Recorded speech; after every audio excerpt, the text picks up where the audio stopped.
Magandang umaga po sa inyo lahat. Minamahal namin mga kapatiran. Sa lahat po ng mga manggagawa na kasama po natin, sa ating beloved Assistant Pastor, Brother Yon, sa lahat po ng mga awit na ginagamit ng ating Panginoon sa mga instrumentalist, at sa lahat po ng mga tatihan, kapatiran, sa lahat po ng ating po mga viewers, at maging sa ating po mga minamahal na mga bisita. At higit po sa lahat, kapatid, ang mataas na pagbati at pagluluwalhati ay natatangin sa ating pinakamamahal na Panginoon Yesu Cristo lamang po. Amen? Amen. Praise the Lord. Palakpakan po natin ang mga kasang Panginoon. Mga minamahal, bago po tayo magsimula sa ating pag-aaral, bago po, kapatid, pakalimutan, gusto ko pong i-announce po, mga minamahal, na ang ating pong children's choir ay papalitan po natin, kapatid, ng the Young Voice Choir. Amen. Young Voice Choir. At mga minamahal, hindi lamang po mga bata, kapatid, bagkus, kapatid, yung mga teenagers ay pwede na pong sumali. Kagaya ni Jericho, yung anak po ni Ate Bilal. Sila po, kapatid, pwede na po kayong sumali, at yung mga apo ni Brother Edwin, at sa lahat po, kapatid, na gustong sumali, mga minamahal, kayo po ay malaya, kapatid, na sumali po kayo. Amen? Everybody say, praise the Lord. Lahat po, mga minamahal, ay magpagamit sa Panginoon dahil napakalaga, kapatid, na tayo po ay gagamitin ng ating Panginoon. Sa kanila pong murang edad, kapatid, tayo po ay maghuhubog po sila, ubogin sila ng ating Panginoon sa kanila pong paglaki, kapatid. At kapag dumating na po ang takdang oras o panahon, sila rin po, kapatid, ay pakakasali po sa ating pong Amazing Grace of Jesus Choir. Amen? Kaya po, minamahal, welcome po kayo, kapatid, na sumali po kayo bilang isang mga awit po ng ating Panginoon. Amen? Amen? The Young Voice Choir. Praise the Lord. Palakpakan po natin ang ating Panginoon. At ngayon po, mga minamahal, tayo po mag-aaral po ng mga salita ng Diyos. Napakalaga po, mga minamahal, na sa pagitan po ng mga salita ng Diyos ay ating makilala ang ating Panginoon. Dahil maliwanag po sa ating pong napag-aralan, sa ating pong mga Bible studies, kapatid, na ang kaligtasan, number 1, kapatid, nasa Romans chapter 10 verse 9, kung namahal, kapatid, na kung sino man ang magko-confess ng ating Panginoong Yesu Cristo ay Diyos at sumasampalataya na ang ating Panginoong Yesus siya ay namatay at muling nabuhay, sila raw po, kapatid, ay maliligtas. Mga minamahal, kung hindi po natin mapapakinggan ang mga salita ng Diyos, hindi po natin ito malalaman. Amen po ba? Amen. Akala po natin, mga minamahal, na kapag meron na po tayong relihiyon, tayo po'y nakaanib na sa isang relihiyon, at tayo nagsisimba, kapatid, akala po natin ganun lang. Akala po natin yun lang ang kaligtasan. Pero, kapatid, maliwanag po ang sinasabi po ng Biblia, mga minamahal kapatid, na kinakailangan mong tanggapin at i-confess mo na ang ating Panginoon, Yesu Cristo, siya ay Diyos. Amen po ba? Amen. At siya po ay iyong sampatayanan, paniwalaan, na siya'y namatay, but after 3 days, He rose from the grave. Yun po, kapatid, ang siyang formula na tayo po ay magkakaroon ng kaligtasan. Dito po sa Biblia, kapatid, meron pong sinabi rito si Apostol Pablo na ito po marahil ay first time na inyong maririnig, at ito ay pwede nating i-relate sa ating pong buhay, kapatid. Hanggang sa ngayon ay nasa religion pa po tayo. Pwede natin itong i-relate dahil ang mga salita ng Diyos ay hindi kumukubas. Amen? ang salita ng Diyos, ito po ay applicable noon pa man at hanggang sa ngayon ay applicable pa rin ang salita ng Diyos. Hindi po ito nawawalan ng kahulugan o ng silbi, bagkus nandyan palagi ang mga salita ng Panginoon. Kung ating babasahin, kapatid, pakinggan po ninyo ito at basahin po natin sa mga Gawa, Kapitulo 17, versikulo 22 hanggang 23, kapatid. Ganito po ang sinasabi po ng banal na kasulatan. Kaya tumindig si Pablo sa gitna ng Areopago at sinabi, mga lalaking taga-Atenas, napapansin ko na sa lahat ng bagay, kayo'y lubhang relihiyoso. Sino po kapatid dito ang dati-dati napaka-religious? Magsabi, praise the Lord. Ayaw po magtapat eh. Sino po rito kapatid ang dati-dati ay napaka-religious po natin? Magsabi, praise the Lord. Ako rin po kapatid ay napaka-religyoso. Gusto ko kapatid na palagi akong nagsisimba at palagi akong nagpupunta sa mga simbahan, kapatid. Napaka-religyoso ko. Actually, nung binata po ko kapatid, kapag dumating na ang alas 6 po ng gabi, nakikipag-rosaryo po ako kapatid dahil sa aking pagiging religious. At kapag mahal na araw, ako po kapatid ang leader po ng mga nagbabasa po ng pasyon. Napaka-religyoso ko. Akala ko sapat na yun kapatid. Pero sabi po dito mga minamahal, ang sabi po kapatid, sa ulitin po natin ang basa, mga lalaking taga-Atenas, ang sabi ni Pablo, napapansin ko na sa lahat ng bagay, kayo'y lubhang religyoso, sabi po niya. Sapagkat sa aking pagdaraan at sa pagmamasid ng mga bagay na inyong sinasamba, ay nakatagpo din naman ako ng isang dambana na may sulat na ganito. Sa isang di kilalang Diyos.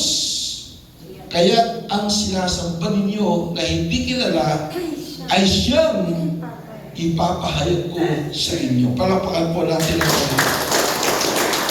Ito po mga minamahalang magiging tema o title po ng ating aralin sa umaga nito, sa isang Diyos na hindi kilala. Mga minamahal, nakakatuwa. Tingnan, imagine na. Si Pablo, habang siya'y naglalakbay at naglalakad, ang sabi po niya, napapansin ko niya, sabi niya, kasi meron siyang nakita isang dambana at may nakasulat doon sa altar sa isang Diyos na hindi ko kilala. Mga minamahal, noong unang panahon, ganun din po tayo. Napaka-religious po natin, pero hindi po natin pala alam at kilala ang Diyos. Basta ang alam po natin, nagsisimba po tayo, basta ang alam po natin, mga minamahal, pagpasok mo ng simbahan, kapatid, nagkukrus ka, tapos magmula po doon sa mismong pintuan, kapatid, ikaw ay luluhod, papunta doon po sa altar, marami sa altar. Akala po natin ganun, kapatid, ang ating paglilingkod sa Diyos at ang kaligtasan ay gano'n. Pero mga minamahal, ang sabi po kapatid, hallelujah, na mga minamahal, ang sabi po dito sa 24, kapatid, ang sabi po dito, ang Diyos na gumawa ng sanlibutan at ang lahat ng mga bagay na narito, siya na Panginoon ng langit at ng lupa ay hindi tumitira sa mga templong ginawa ng tao. Akala po natin kapatid na kapag tayo nagsisimba, kinakatagpo natin ang ating Panginoon sa mga ginawa ng tao, sa ginawa ng mga templo, mga simbahan na napakalaki kapatid. Hindi na po pala kapatid doon naninirahan ng ating Panginoon.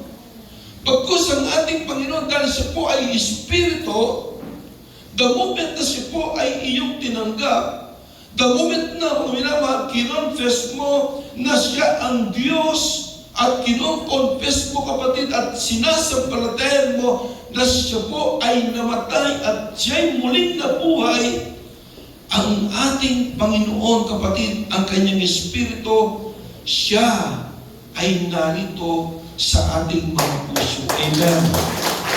Ibig sabihin, kapatid, wala na po siya sa mga ginawa ng tao.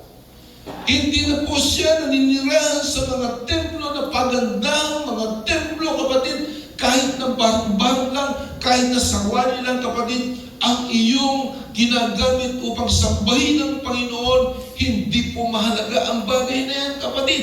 Ang mahalaga, ang minamahal, yung kilala mo kung sino ang iyong pinaglilingkuran Diyos, kapatid. At ang ating pinaglilingkuran, ito po hindi po rebuto, hindi po ito gawa ng tao, hindi po sa semento, hindi po sa porselana, bagkus ang ating sinasambang Diyos, kapatid, hindi natin siya nakikita dahil siya ay Espiritu Santo na siya ngayon ay tumitira sa bawat puso ng mga mananampalataya. Walang iba kundi ang ating Panginoon Jesucristo. Amen? Everybody say, praise the Lord. Ang reliyosong bayan na walang tunay na kaalaman, kapatid, maraming nakakakilala sa Diyos sa pangalan, ngunit hindi sa puso. Of course, tatanungin ka, kapatid, sino, kilala mo ba ang Diyos? Sasabihin, opo, ang ating Panginoong Jesucristo. Pero ang tanong, kapatid, ito ba ay nasa iyong puso? Pinaglilingkuran mo ba siya, kapatid, ayon sa iyong puso o ayon lang sa iyong bibig? Dahil sabi po ng munamahal ng banal na kasulatan, kapatid, dito po sa Matthew chapter 7 verse 21, maliwanag po, kapatid, ang sabi ng Biblia, hindi lahat ng nagsasabi sa akin, Panginoon, Panginoon, ay papasok sa kaharian ng langit, kundi ang gumaganap ng kalooban ng aking Ama na nasa langit. Amen. So hindi lahat, kapatid. Marami po.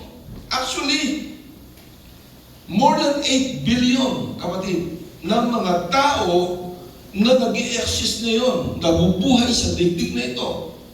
But out of 8 billion, meron pong, kapatid, na tinaguriang mga Kristiyano, 2.4 billion. Doon po sa out of 8 billion na mga tao na nabubuhay. But my question is, doon po ba sa 2.4 billion na mga tinaguriang Kristiyano, kapatid, ilan kaya doon ang mga tunay na Kristiyano? Amen? Minsan, kapatid, pwede mong i-profess, pwede mong sabihin, kapatid, na ikaw ay isang Kristiyano. Pwede po natin sabihin na tayo po ay mga Kristiyanong naglilingkod na sa ating Panginoong Jesucristo. But the problem is, mga minamahal, still, naniniwala ka pa na sa iyong mga mabubuting gawa, doon ka maliligtas. Amen po ba? Maraming mga Kristiyanong ganun, kapatid. Maraming mga mananampalataya na gano'n ang kanilang paniniwala. Pero minamahal, hindi po sinasabi ng Biblia na kapag ikaw ay isang tunay na Kristiyano na tumanggap ng biyaya ng Diyos ay hindi ka nagagawa ng mabuti. No, nagkakamali po tayo. Dahil nga tunay tayong Kristiyano, kinakailangan, kapatid, yung mabuti ay mag-manifest po sa atin. Bakit po? Dahil ang Santong Espiritu na nasa buhay po natin, ito po ay mayroong bunga. Amen? Ano po ang bunga, kapatid? The fruit of the Holy Spirit is love. Magkakaroon ka na ng pag-ibig dahil mayroon ng bunga ang Santong Espiritu na nasa puso mo. Amen po ba? Everybody say praise the Lord. Kaya kung maliwanag po, mga minaman, hindi lahat ng tao na nagsasabing Panginoon, Panginoon, ay papasok sa kaharian ng langit. Bagkus, kapatid, yun lamang pong ililigtas ng ating Panginoon, yung pong naniniwala at sumasampalataya sa ating Panginoong Jesucristo yung ginawa ng ating Panginoon. At ang ginawang yun ng pagliligtas ng Diyos, ito po ay tinapos na ng ating Panginoon. Amen? Anong sabi ng ating Panginoon nung sinakapako sa krus bago malagutan ng hininga? It is finished. Natapos na, kapatid. Tinapos na ng ating Panginoon. Ibig sabihin, kapatid, hindi mo na kinakailangan pagdagdagan. Marami po, kapatid, mga Chinese, mga Japanese, mga kahit na yung mga hindi naniniwala sa ating Panginoon Jesucristo, sabihin ba natin na sila ay mga masamang tao? Magbuti rin po sila, kapatid. Amen? Amen?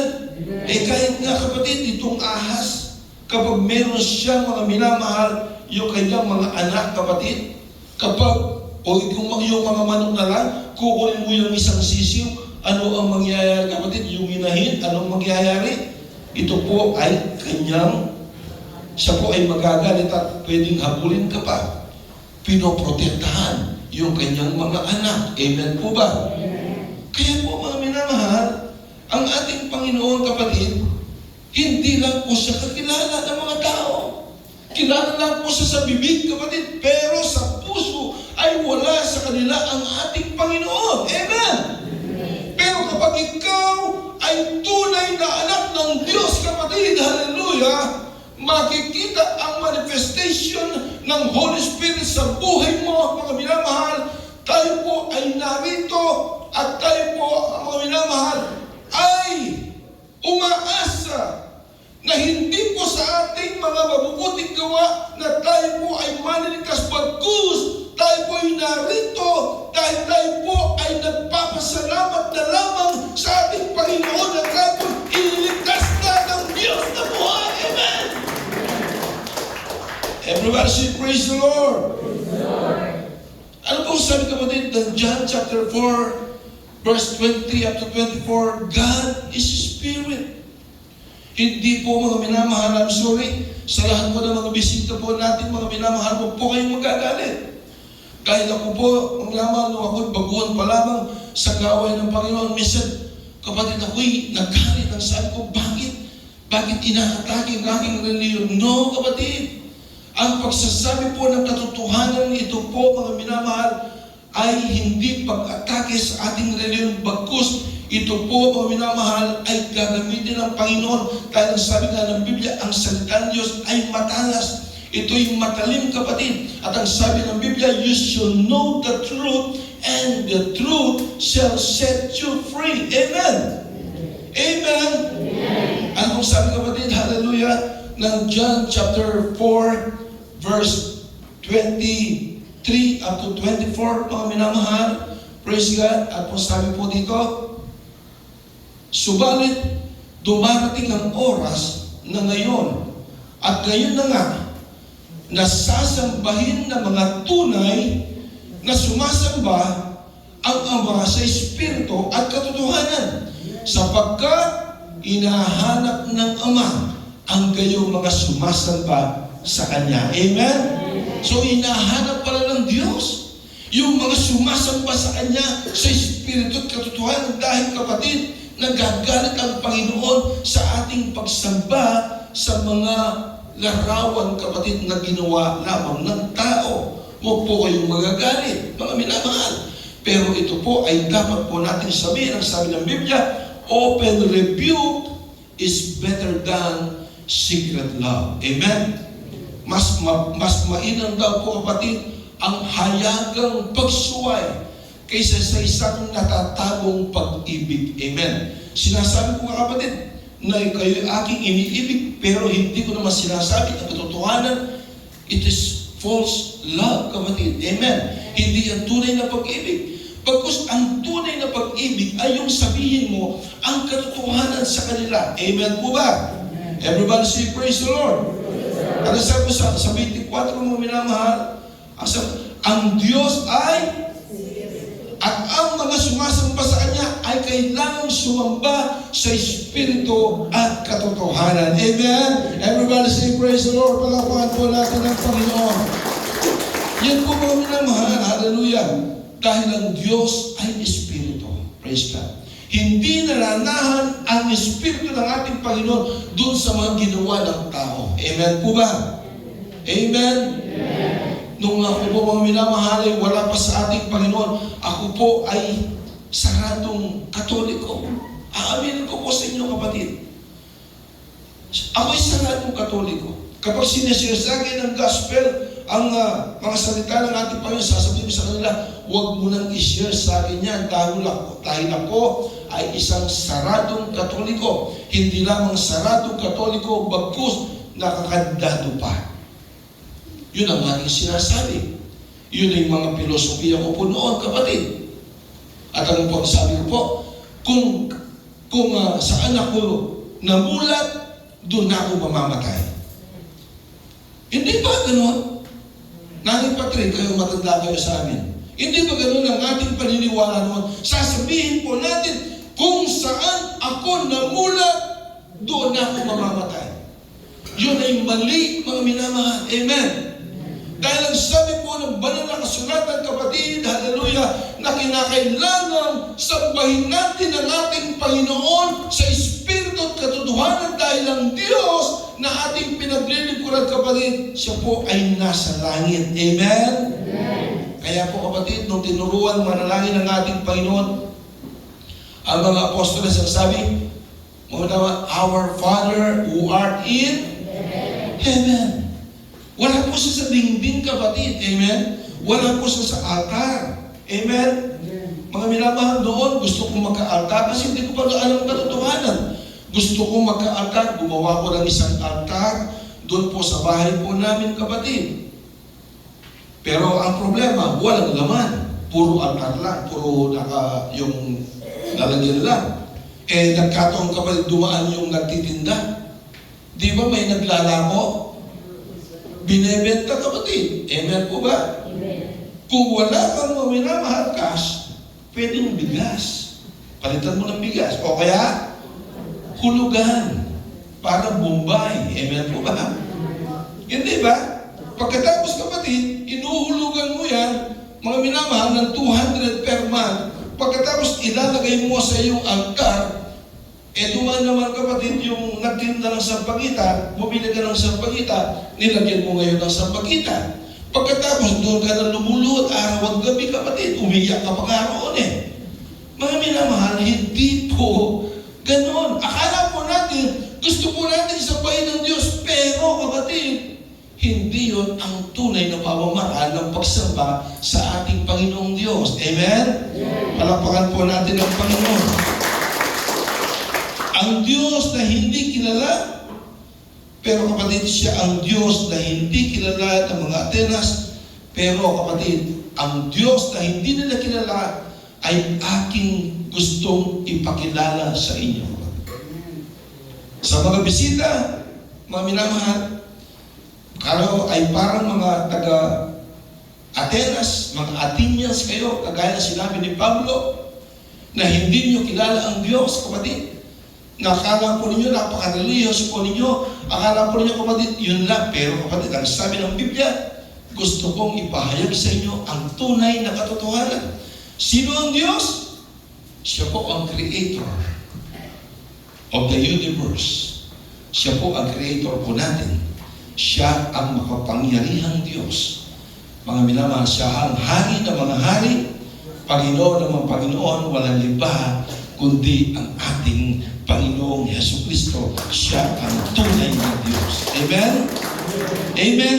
Amen? Siya ay nasa ating mga puso, kapatid. Wala po siya sa dingding. Wala po siya, mga minamahal, hallelujah, sa mga hanggang ngayon ay nagnunubena, kapatid. Wala po siya doon. Amen po ba? Amen. Ginawa lang po yan ang kamay ng tao. Kaya po, kapatid, minsan na kilala po niya si Junel. Junel ba yan, yung tomboy? Ang sabi niya, mga minamahal, doon sa Pangasinan. Mga minamahal, yun daw pong, ano po doon, yung araw, sumasayaw, dancing sun. Yun ang mga taga-Manila, pumupunta ng Pangasinan. Para tingnan yung araw kung sumasayaw nga. Bakit? Yung bang araw doon sa Pangasinan, at ang araw dito, at ang araw sa Manila, at ang araw doon sa Amerika, di ba isang araw lang? Yung isang araw na ating nakikita sa kalawakan, hindi po ba? Pero bakit doon sa Pangasinan ay sumasayaw daw ang araw, kapatid? Hindi ba malaking panloloko yun? Ang dami ng mga tao na naloko, kapatid. Hallelujah! Ewan ko, kapatid, baka meron po rito, mga minamahal, na meron ding naloko doon.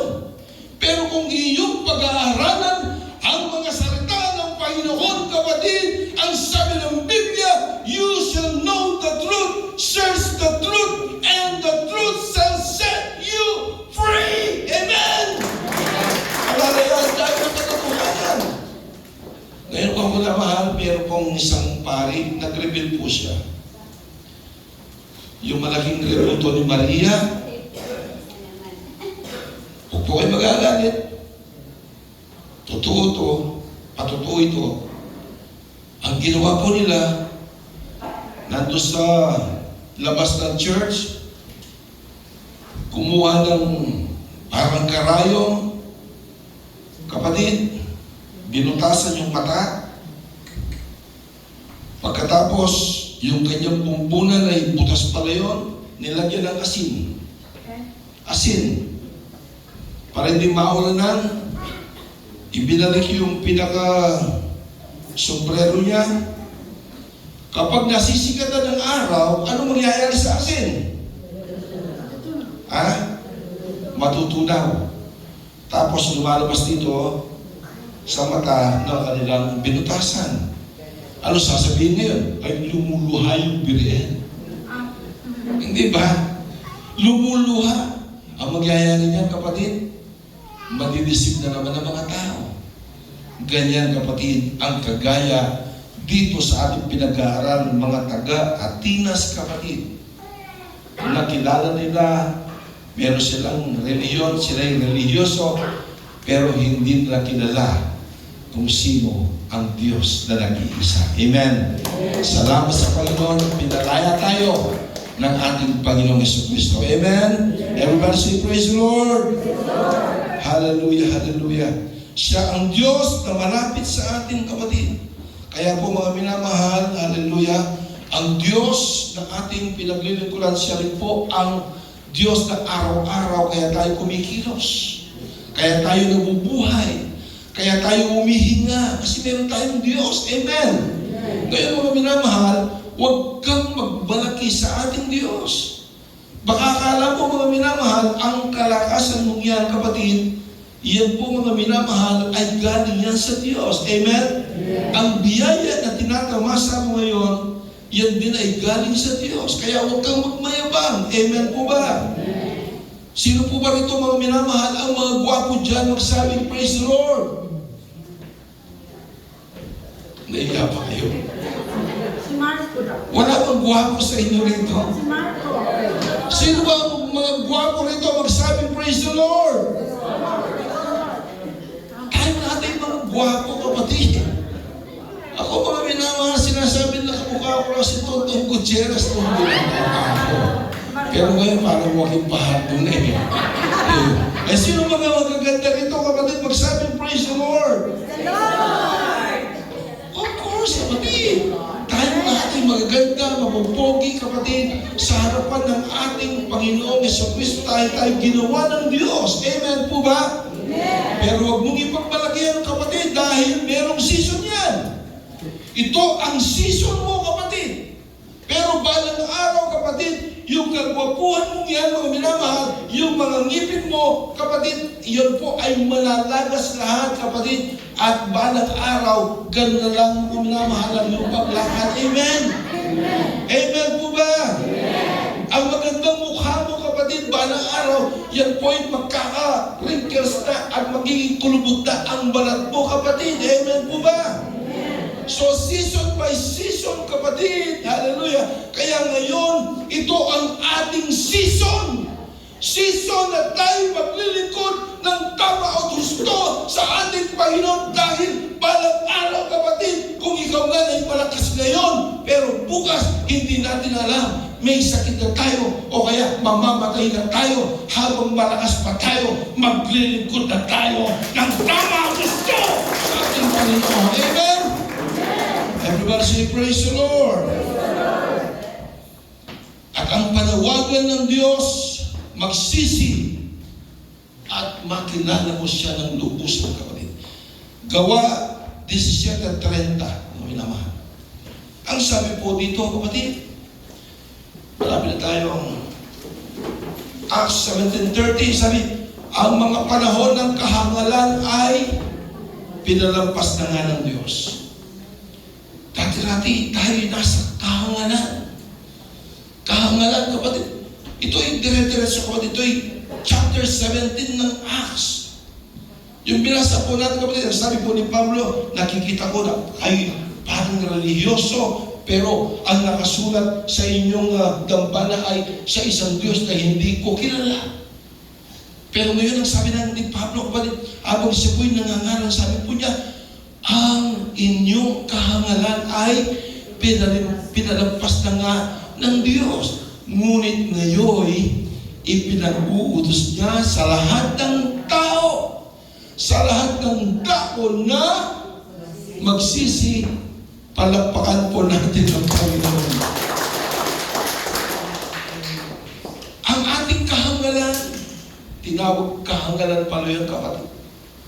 Yung paglilingkuran mo ang isang ginawa ng kamay ng tao. Ito pala yung kahangalan. Pero ngayon, ang sabi ni Pablo, ang mga bagay na yan na kahangalan ay pinalipas na ng Diyos. At ngayon nananawagan si Pablo, sabi niya na ang lahat ng mga tao sa iba't ibang mga dako ay kinakailangan magsipagsisi. Amen?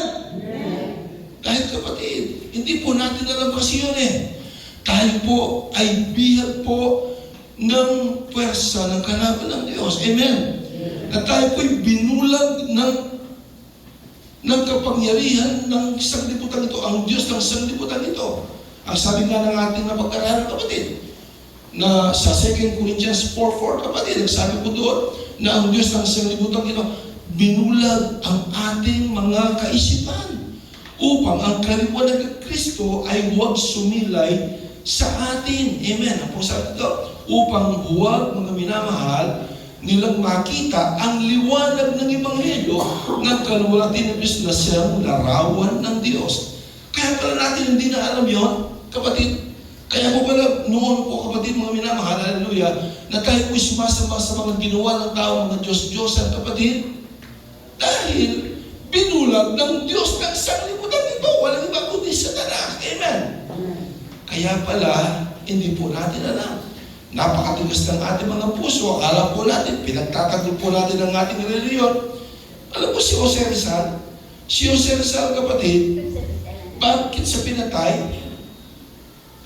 Bakit naging national hero si Jose Rizal? Kasi pinaglaban, kapatid, at kanyang sinalangsang yung mga turo ng mga Romano.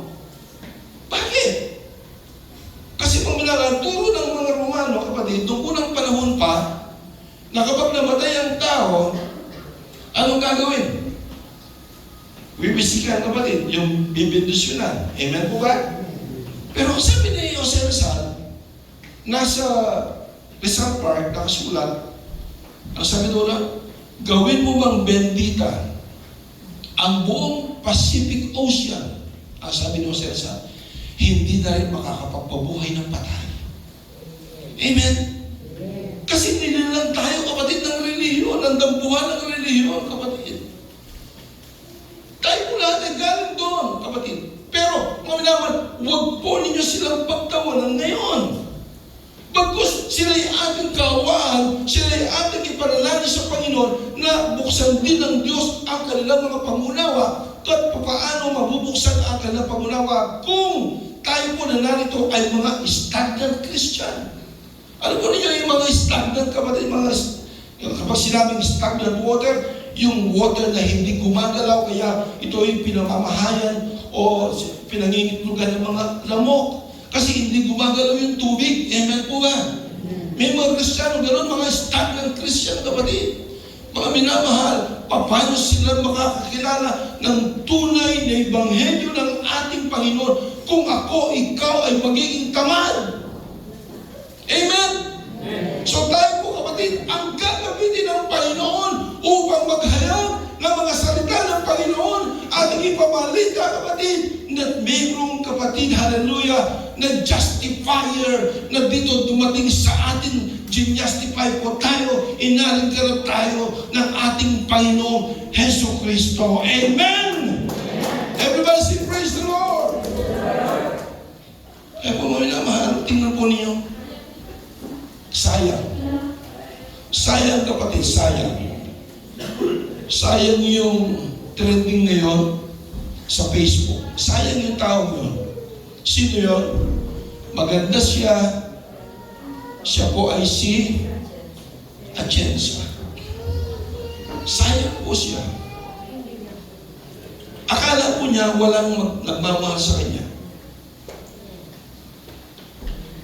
Bisa may mga taong gano'n. Pag nag-post ng Facebook, yung magla-like, dalawa lang. Yung sa kanya, ilalike pa eh. Pagkatapos niya mag-post, siya mismo, ilalike niya. Eh di isa lang like. Pagkatapos, mayroon pa siyang isang cellphone, ilalike naman. So nakadalang like lang. Akala po niya, walang nagmamahal sa kanya. Kasi kahit anong post niya, kapatid, dalawa lang yung naglalike. At siya pa ang naglalike doon. Amen? Akala niya, kapatid, akala po natin, hindi po tayo acceptable sa mga tao. Amen? Gusto natin na tayo ay purihin ng mga tao. Gusto po natin na maraming mga views, kapatid, kapag tayo po ay nagpo-post sa ating Facebook, mga minamahal. No, mga minamahal, huwag mo nang asahan yung papuri ng tao. Ang asahan mo, yung ang Diyos, ang siyang pupuri sa mga ginagawa mo kabutihan sa harap ng Panginoon. Amen? Bakit mga minamahal nangyari sa batang ito, kapatid? Ayon sa kanyang patutuan, siya po, mga minamahal, ay in-interview po ni Tony Gonzaga, mga minamahal, mula sa kanyang kabataan, siya po ay nabubuli, mga minamahal. Siya po ay parang naabuso, kapatid. At ano nangyari? Nagkaroon po ng grabing depression, kapatid. Grabing depression. Kaya po, kapatid, ano nangyari? Winakasan ang kanyang buhay. Bakit? Bakit, kapatid? Dahil marahil walang nakapag-share sa kanya ng tunay na ebanghelyo ng ating Panginoon. Kasi kung tunay po nating alam ang ebanghelyo ng ating Panginoon, kapatid, hindi mo pwedeng at hindi mo magagawa ang bagay na yon. Amen po ba? Amen. So, ibig sabihin nun, ito po isang example, kapatid. Isang bata na napakaganda, minamahal. Sila po'y mga prominenteng pamilya, mga Atienza family, kapatid. Mga prominent families, mga sikat, kapatid. Pero anong nangyari? Nabalita ng buong daigdig, buong mundo, buong Pilipinas ang nangyari sa kanya. Kapatid, sino ang gagamitin? Kung mayroong mga taong gano'n, kapatid, na kanilang sitwasyon, marahil may mga kaibigan kayo, marahil may mga kapitbahay tayo, kapatid, marahil mga minamahal, may mga loved ones tayo, gano'n na dumadanas ng grabing depression, nervous breakdown, kapatid. Sino ang aasahan ng taong yun? Mga minamahal, ang aasahan ng taong yun, number one na yung kapangyarihan ng Diyos. At ang kapangyarihan ng Diyos, sino ang gagamitin niya? Tayo. Tayo na mga nakakilala sa ating Panginoon. Tayo gagamitin ng ating Panginoon. Pero kung tayo po'y mga stagnant Christian, kapatid, paano mo ma-spread ang tunay na gospel ng ating Panginoon? Amen. Wala, kapatid. Hindi mo pwedeng maipakalat ang gospel ng ating Panginoon kasi mga stagnant po tayo, kapatid. Kaya kung minamahal, I am encouraging every one of you, mga minamahal, in this church, kapatid, na tayo po, mga minamahal, ay maghayag ng mga salita ng Panginoon. I-share mo, kapatid. Nasaan ang mga kapatiran po nating iba? Gamitin ka ng Diyos, hanapin mo sila. Mga minamahal, palahanan mo sila. Mga minamasalay, manumbalik sa paglilingkod sa ating Panginoon. Kasi, mga minamahal, kapag nakakilala ka na sa Panginoon, tapos tumalikod ka pa, anong sabi po, kapatid, ni Peter, mga minamahal, huwag kang magagalit sa salita po ito. Tayo na po ay dapat ng mabuti pa raw na hindi po tayo nakakilala sa Panginoon. Na pagkatapos mong makilala ang Panginoon, pagkatapos mong sambahin ang ating Diyos, pagkatapos mong tanggapin ang biyaya ng Panginoon, tapos tumalikod ka, kapatid. Alam po niyo, sabi ko nga, may mga professed Christian. Pero ako'y naniniwala, kapatid, kapag ikaw ay tunay na pinili ng Diyos, ng pangalan mo ay na-engrave sa palad ng Panginoon, kapatid, whether we like it or not, ililigtas tayo ng Panginoon at hindi ka tatalingin sa Kanya. Amen? Pero may mga kapatid, halina tumanggap ng biyaya ng Panginoon, mga tunay na Kristiyano, pero dahil sa kanilang problema, dahil sa kanilang mga suliranan, sila ay nalamig, kapatid. Dito, kapatid, gagamitin ka rin ng ating Panginoon. Amen? Kaya po mga mahal, ano po, kapatid, ang nangyari dito sa pamilyang ito, mga minamahal. Sayang po siya, sayang, mga minamahal. Hallelujah. Kaya sa Biblia, kapatid, dito sa Mark chapter 5, ay matapos mo naman, sa Mark chapter 5, verse 1 up to 6, kapatid, dito, mga minamahal, mayroong isang halimbawa rito. Isang demon possessed. Nagkaroon ng nervous breakdown, kapatid. Nagkaroon ng depression sa kanyang buhay, kapatid. Siya, mga minamahal, ay nalipin ng 2,000 bad spirit, kapatid. Pero, mga minamahal, nung makita niya ang ating Panginoon, siya po ay nag-run, kapatid. Siya po ay tumakbo papunta sa ating Panginoong Jesucristo. Siya tumakbo, kapatid, nung nakita niya ang Panginoon. At anong himala ng Diyos? Basahin po natin, kapatid. Nasabo dito, dumating sila sa kabilang ibayo ng dagat sa lupain ng mga Gasareno. Nang bumaba siya sa bangka, itong bumaba ito ang ating Panginoong Hesus. Nang bumaba siya sa bangka, isang lalaki na may masamang espiritu ang agad na sumalubong sa kanya mula sa mga libingan. Tingnan po niyo, nakatira ang tao ito sa libingan. Sa libingan na po siya tumitira, kapatid. Bakit? Dahil nasira na po siya ng bait.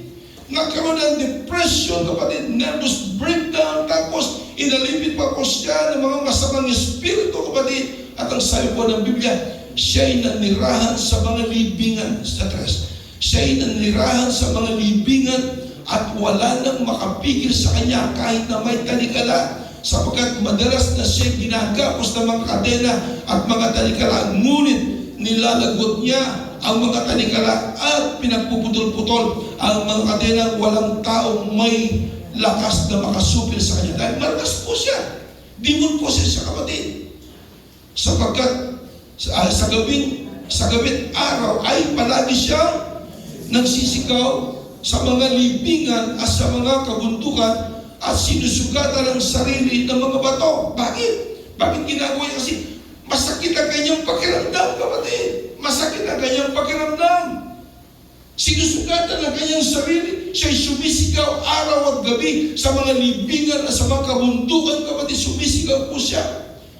Pero, kapatid, nakilala niya ang Panginoong Hesus. Nang matanaw niya si Jesus sa malayo, tumakbo siya. At si Jesus ay kanyang sinamba para